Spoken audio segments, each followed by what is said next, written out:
जय गुरुदेव, जय माँ गायत्री। सभी को मेरा प्रणाम। आजकल हम सब अपनी मनुष्यता को खोकर इतने अलग विचारों में घूमने लगे हैं कि हम अपना स्वतः मार्गदर्शन करना भूल गए हैं, हम अपने आप को पहचानना भूल गए हैं। इसलिए हमने स्वयं को जातियों में बांट रखा, धर्म में बांट रखा, जबकि हमारी यात्राएं अलग है। हमारी हर यात्रा में न जाने हम कितनी जातियों में रहे होंगे, हम कितने धर्मों में होंगे, अलग अलग धर्मों में होंगे, अलग अलग जातियों में होंगे, लेकिन हम हर धर्म में सिर्फ परमात्मा के अंश ही रहे होंगे। तो ये बात तो हम भूल चुके हैं। आजकल लोग जातियों में इतने ज़्यादा प्रभावित हो गए हैं कि सभी लोग जातियों में बंटना स्वाभाविक रूप से मानते हैं कि यह हमारा धर्म है और हम अलग जाति हैं, हमारी जाति की ये प्रमुख विशेषताएं हैं। और इसी आधार पर किसी ने प्रश्न किया कि गायत्री परिवार, ये परिवार जो है किस जाति का परिवार है। चूँकि पूज्य गुरुदेव ब्राह्मण हैं तो निश्चित रूप से बहुत से लोग ये समझते हैं कि ये ब्राह्मण का परिवार है, यानी जिसके गुरु ब्राह्मण हैं तो वहाँ पे ब्राह्मणों को ही शिक्षा दीक्षा दी जाती होगी और ब्राह्मण ही उस परिवार में सम्मिलित हो पाते होंगे। तो सबसे पहले तो ये शंका मैं मिटा देना चाहती हूँ कि पूज्य गुरुदेव ब्राह्मण कर्म से थे, जाति से भी थे, लेकिन कभी भी पूज्य गुरुदेव ने जाति प्रथा को मान्यता नहीं दी है। उन्होंने गायत्री परिवार का निर्माण किया एक व्यक्तित्व निर्माण के लिए, विचार निर्माण के लिए, जिसमें हर प्रकार के व्यक्ति आएंगे और वो अपना व्यक्तित्व का निर्माण करेंगे, जिसमें हर प्रकार के व्यक्ति आएंगे और वो अपने विचारों का निर्माण करेंगे, अपने विचारों में बदलाव लाएंगे, अपने अंदर जो छुपा व्यक्तित्व है उसको जागृत करेंगे। इसलिए पूज्य गुरुदेव ने गायत्री परिवार जैसे एक परिवार का निर्माण किया ताकि इस परिवार में सभी मिलजुल कर रहेंगे। इसमें कोई जाति बंधन नहीं है, इसमें कोई धर्म का बंधन नहीं है। गायत्री परिवार वह परिवार है जिसमें केवल मनुष्यता को देखी जाती है, जहाँ पर केवल देखा जाता है तो उस व्यक्ति का गुण कि उसमें क्या सीखने की पात्रता है, वो क्या करने की पात्रता रखता है, उस अनुसार वो अपना कार्य करता है। वहाँ पर आपको जातियों के आधार पर कभी नहीं बांटा जाता और ना ही कभी आपसे जाति पूछी जाती है।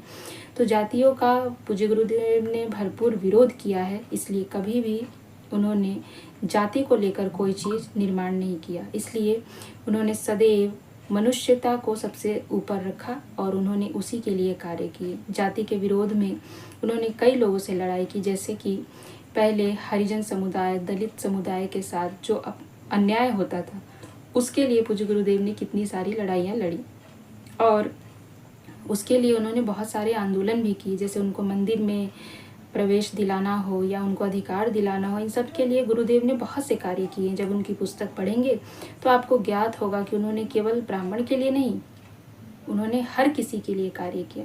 उन्होंने अपना जीवन ही हर किसी के लिए लगाया है और इसी के लिए उन्होंने ये परिवार बनाया है कि इस परिवार में निसंकोच सभी लोग आके जुड़ सकते हैं और सभी लोग इस परिवार को अपना मानकर हृदय से यहाँ पर खुले भाव से जो करना चाहते हैं वो कर सकते हैं। गायत्री का जप कर सकते हैं, उपासना कर सकते हैं, साधना कर सकते हैं, आराधना कर सकते हैं, अपनी सेवा दे सकते हैं, इस समाज के कार्य में खुद को लगा सकते हैं। खुले हृदय से यहाँ पर सभी का स्वागत होता है। तो गायत्री परिवार किसी एक जाति का परिवार नहीं है, ना ही ब्राह्मण का परिवार है, ना ही पूज्य गुरुदेव किसी ब्राह्मण जाति के पक्ष में कार्य करते हैं। तो इन सारी बातों को आप भली भांति समझिए। एक बार आप गायत्री परिवार से जुड़कर देखिए, आप शांति कुंज आकर देखिए, आपको वहाँ आने से ज्ञात होगा कि आप जैसे ही वहाँ प्रवेश करेंगे आपको खुद ही अनुभूतियाँ हो जाएंगी। आप जब वहाँ प्रवेश करेंगे तभी आपको समझ आएगा कि आपसे कभी किसी ने वहाँ पे जाति पूछी ही नहीं। आपको ऐसा लगेगा कि हम यहाँ आए, जैसे अन्य लोग कार्य कर रहे हैं वैसे हम कर रहे हैं, जैसे सभी एक साथ बैठकर यज्ञ कर रहे हैं, सभी एक साथ बैठकर भोजन कर रहे हैं, सभी एक साथ बैठकर प्रवचन सुन रहे हैं, सभी एक साथ बैठकर ध्यान कर रहे हैं, सभी एक साथ बैठकर वहाँ पर जप कर रहे हैं, एक साथ जाकर अखंड दीप का दर्शन कर रहे हैं, एक साथ जाकर गायत्री माता का दर्शन कर रहे हैं। वहाँ पर कहीं पर भी आपको यह नहीं बोला जाता कि किस जाति के लिए लाइन अलग है, किसी और जाति के लिए लाइन अलग है, इस जाति का आदमी बैठकर यहाँ खाएगा, उस आदमी का जाति बैठकर वहाँ खाएगा। बिल्कुल भी ऐसा नहीं है। जब आप वहाँ पर जाते हैं तो जब आप यज्ञ कर रहे हैं तो आपको नहीं पता होता कि आपके बगल में कौन बैठा है, क्योंकि ना आपके बगल वाला यह जानने की कोशिश करता है और ना आपसे कोई यह पूछने का प्रयास करता है।